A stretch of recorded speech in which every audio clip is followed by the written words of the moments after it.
So I figured since we're doing the same kind of video 2 days in a row, might as well try keeping the look somewhat similar.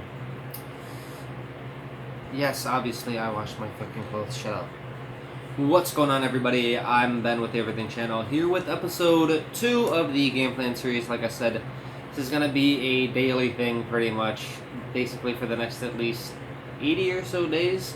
As I said on the previous video, season's are 80 straight days long of 80 straight games. Games start tomorrow. Technically today in game plan time, we are in day 7 now of game plan, and at 1 p.m. tomorrow, the first game will begin. I said in the last video that I'll be going over not only my lines but the contracts for fucking god, I haven't even drank anything. That I would be going over my lines and the contracts for each player on the lines, but I decided, and I also figured that, well, I'm gonna probably mention their contracts multiple times at least throughout the season, so their contracts don't really matter. That and a lot of their contracts are given to them because they had promotion clauses that I had given them when I had signed their contract that they are now when we were in the Bronze League, so they got an automatic pay raise, so I wasn't really in control of what they make, if you feel me. But with all that out of the way, this is going to be a much quicker video than the last time because I don't have to re-explain game plan and basically explain what the series is that we're going to be doing. We got just one page today, just single page full of notes. Basically, it's just my lines. I wrote down my lines so I could be able to go over with you guys. Yeah, like I said, first game is at 1 p.m. tomorrow. The lineup that I am going to be going with would be centerman David Kiss on the left wing, centered by Mabe and Stebbins. On the second line, it will be O'Grady centering Thorson on the left and Charlie on the right. On the third line, it'll be Mansell centering Lahe on the left and Berzin on the right. And on the fourth line, it would be McDonald centering McDonough and Landwehr left and right side, respectively. For defense, for the first line, I decided I would stick with the same two players I've had on my first line since pretty much game 1 of season 1. It's now 6 seasons in, and they're still my number 1 guys. Dawson and Corbeau, couldn't think of anyone else to put there. I don't expect them to do as well as they have, but at the same time, they're my best defenders in my opinion, so yeah. On the second line, I have Suomalainen on the left side and Ostergaard on the right. I have been playing Suomalainen on the third a lot throughout the BHL just because his game, it was getting to the top 4, potentially top 2 caliber. He just wasn't there yet.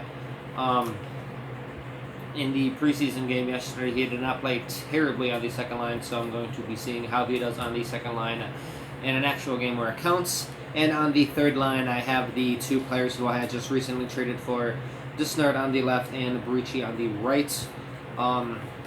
They are both SHL level prospects, at least in my opinion, so I think they just need time to grow, and on a team like what I'm going for, they're going to have all the time in the world to grow. They're both only 20 years old, and I could see that both of them may be taking even over the team defensively if we stay in the SHL for more than a few seasons. And to start in goal, I decided I would go with David Fay. He was the starter in the playoffs last season, has been the pseudo-starter for the last couple seasons. I have been using him as a 1A option with multiple different 1Bs. I am having Simone Martinen back him up. Not that I was disappointed with Guerrero Mar's performance in the preseason, it is that he is a teenager and you don't need to rush teenagers into the league, especially if they're goalies, 'cause that's how they don't work. That's how they don't pan out. That's how you ruin players. And for the healthy scratches for tomorrow's game, I have Gaudet, Hansen, Joensuu, Renner, Miroshnichenko, Krivens, Kurikin, Jimenez, Talir, and, as I had just mentioned, Mar. The game tomorrow is against the Cherry Valley Purple Eagles, which that should hopefully be a fun game. What I'm looking for, preferably out of the first game, I'm not expecting a win, to be honest, because as I stated in the last video, my team is not built to win in the SHL. I don't expect us to be one of the worst teams in the league. If the preseason game, which normally it isn't, but if it is anything to go off of, I at least have the first line forwards and a at least solid enough goaltender, and at least Mar, and I'm hoping Faye as well, and hopefully Martin too. So if I could have them, if I could have at least those players playing well, and perhaps maybe even get some growth out of Dusnard and Breachy throughout the year, I think this season might not be that bad. No, yes, I had traded away both of my draft picks to acquire both of those players. In my opinion, I had underpaid actually a little bit. Just a tad though, but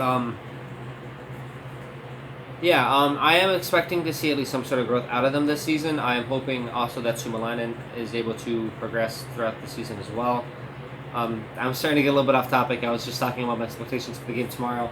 I am expecting, like I said, I'm not expecting a win, but I'm expecting at least a solid effort. That's what I'm going to be going for this current season. I'm not looking to contend.